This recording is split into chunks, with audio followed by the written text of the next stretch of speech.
There have been many allegations of sex trafficking made against Jeffrey Epstein, the billionaire sex offender who died in jail in 2019 as he was awaiting trial on these trafficking charges.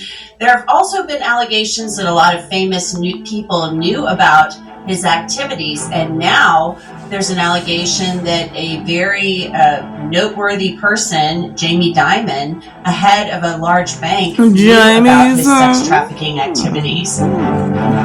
Jamie, Joining me to discuss this is managing editor of lawandcrime.com, Adam Klasfeld. He's also the host of the Objections podcast here at Law and Crime. Adam, welcome back to Sidebar. Thanks for coming on. Tell us how this allegation came to light that Jamie Dimon knew what Jeffrey Epstein was up to. Well, this came to light just yesterday That's in a hearing in the Virgin Islands case against J.P. Morgan. Now, J.P. Morgan, since late last year, has been... Oh, shit. They are lying. This shit ain't new about J.P. Morgan and motherfucking Epstein.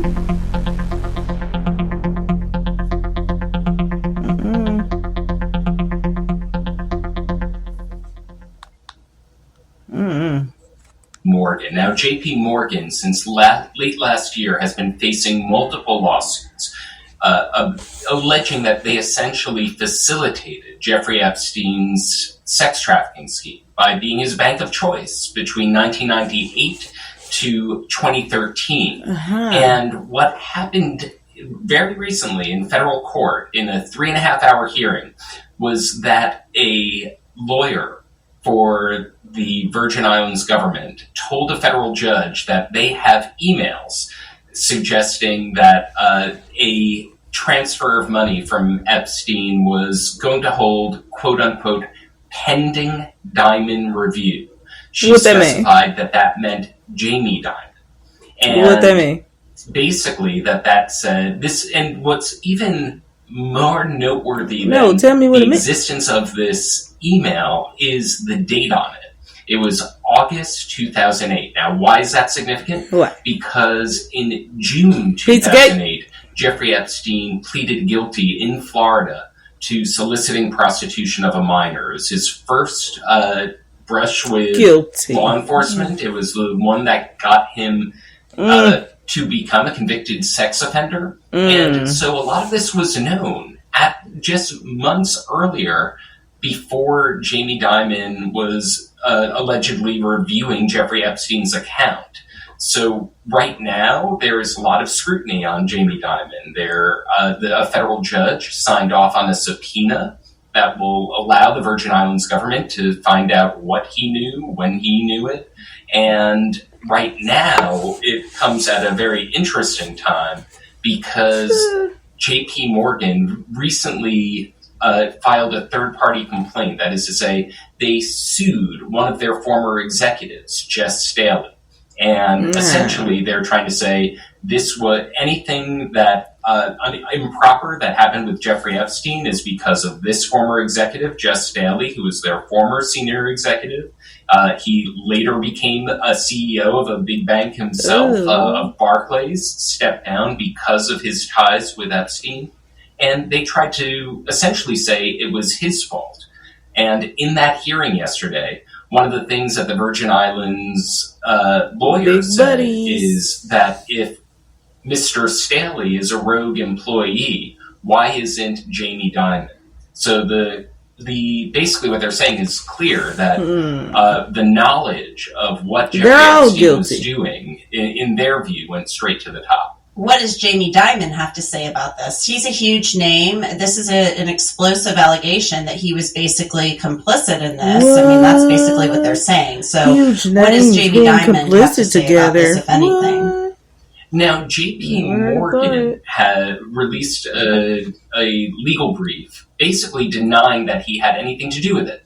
They said Jamie Dimon didn't interact with Jeffrey Epstein's accounts during the time, and that this whole thing is just the Virgin Islands government's bid to generate headlines, that he's essentially a third party to it.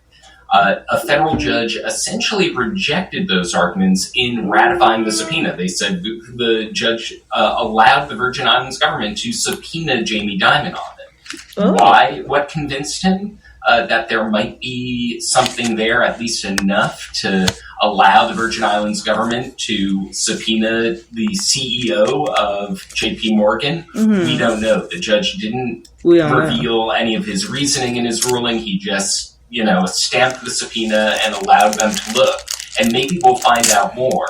But the tantalizing piece of information, and the one that came up in court and in their lawsuit, is this Dimon review that happened right after Jeffrey Epstein's Florida conviction. What he saw, what he reviewed when he was looking at this account and seeing whether there was something that should have sparked red flags under any sort of anti-money laundering or any sort of other regulations that may exist, is going to be a fierce subject of dispute as this lawsuit progresses. Where do things stand with the criminal aspect of this? I've been kind of getting the feeling that the feds aren't done with this as far as the criminal aspect goes. They didn't hold a press conference after Ghislaine Maxwell's sentencing and things like that. Is there any criminal liability potentially here? Well, right now, this is civil litigation. This lawsuit was brought by the Virgin Islands government in their regulatory capacity. We have the survivors bringing their own lawsuit.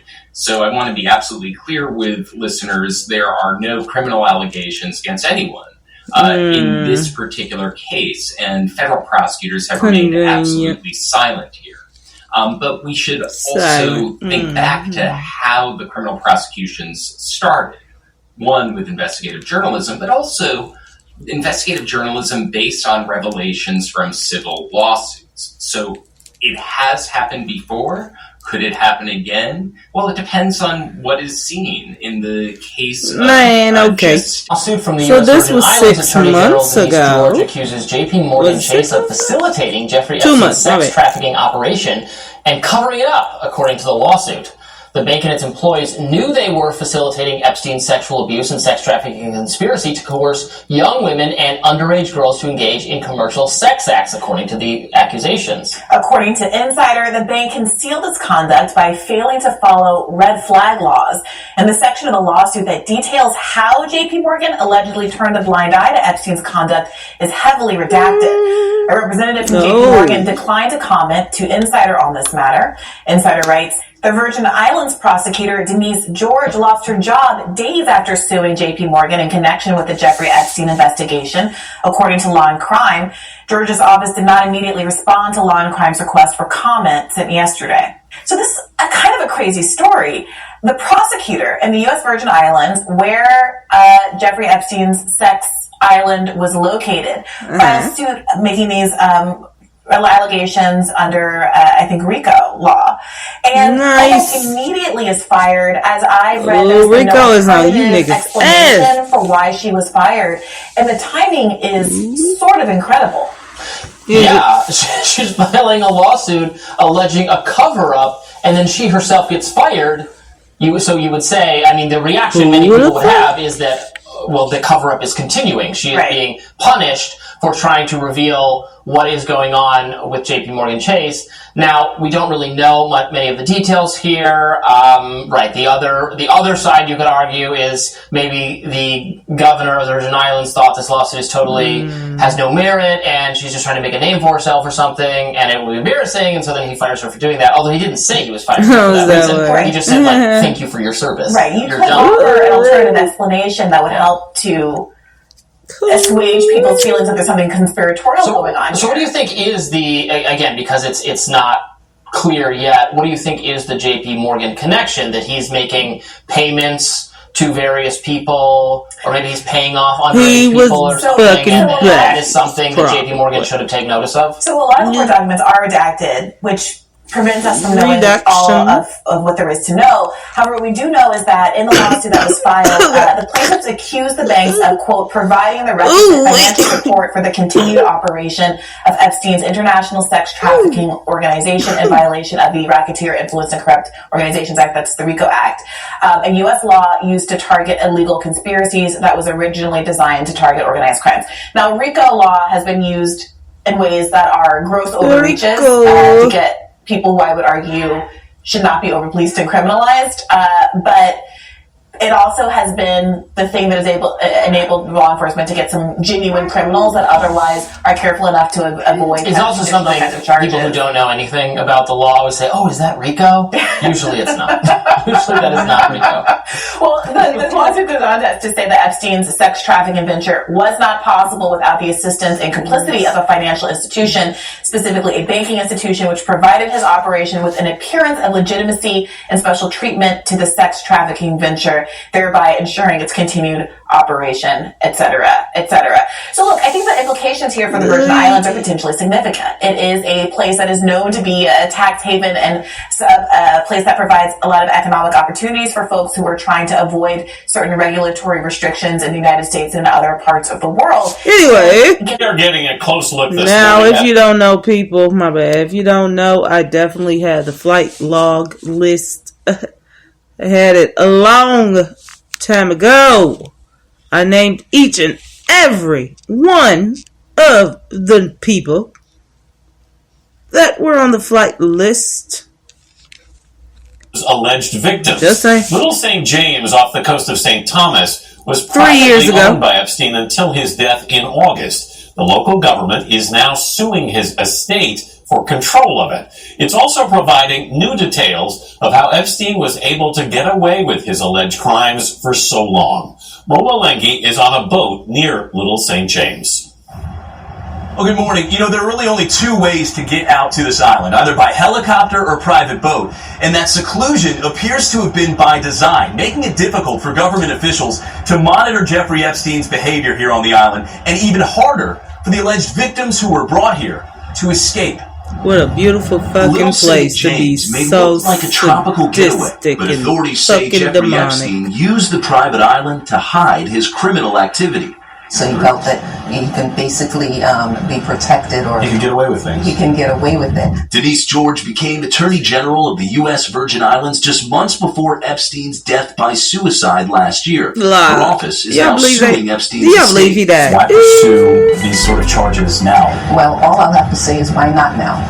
I cannot speak for is that because of Epstein's wealth and power, he was able to conceal a lot of this. Epstein acquired Little St. James in 1998 and nearby Great St. James 18 years later. The lawsuit seeks to confiscate Epstein's property, including the islands, valued at $86 million. Such a sad The convicted pedophile registered as a sex offender in the Virgin Islands in 2010 after serving time in Florida for procuring an underage girl for prostitution. But George says monitoring Epstein on his island came with unique challenges for authorities checking up on it. They were stopped at the dock, and they were told that, no, this is as far as you can go because this is my private property. I will not allow you to go in any further. Court documents allege Epstein flew into Cyril Lee King Airport, the only airport on St. Thomas, and the same one we flew into earlier this week. The area that the private jets fly in is separate and apart from where all the commercial flights. And that also helps with the concealment. From there, Epstein allegedly shuttled underage girls to the island using 2 helicopters.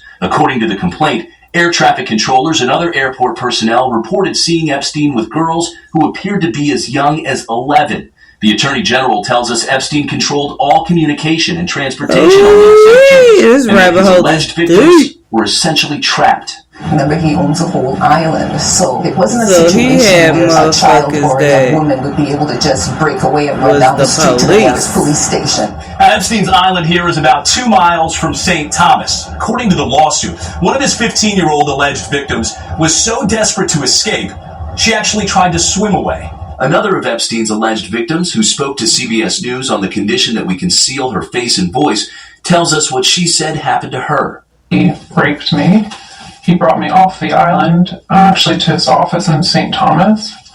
and he actually raped me in his office. He also trapped me in his room on the island, where he had a gun strapped to the bedpost. I couldn't leave. The only means of getting off the island was either helicopter or boat. Attorney Jordan Merson represents several alleged victims suing Epstein's estate. He's encouraged others to come forward and file complaints against the estate before the legal window closes. For those people who think that they have more time than March 12, 2020, they may be wrong, and they may never get their chance at justice if they do not come forward now. Well, Jeffrey Epstein's estate is disputing claims that it would use a victims' compensation fund to somehow conceal alleged criminal activity. In a statement to CBS News, the estate says potential victims would be under no obligation to keep their claims confidential. For CBS This Morning, Mola Legge, off Little St. James in the U.S. Virgin Islands. We know so much about what... I tell you the first word, man. I really, truly don't understand why y'all just be like fucking around with these rich, famous people acting like they don't be capable of doing the most horrible and heinous shit in the world. I don't get it. JP Morgan Chase. I ask a whole lot of everybody involved in this shit, bitch. I'm out. This your girl Gemini the Queen. DJ Amber Alert is always by my side. Boy.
But I can't beat that movie. I stay being started, showing up late to the party, but the jam is guaranteed. I have no capacity.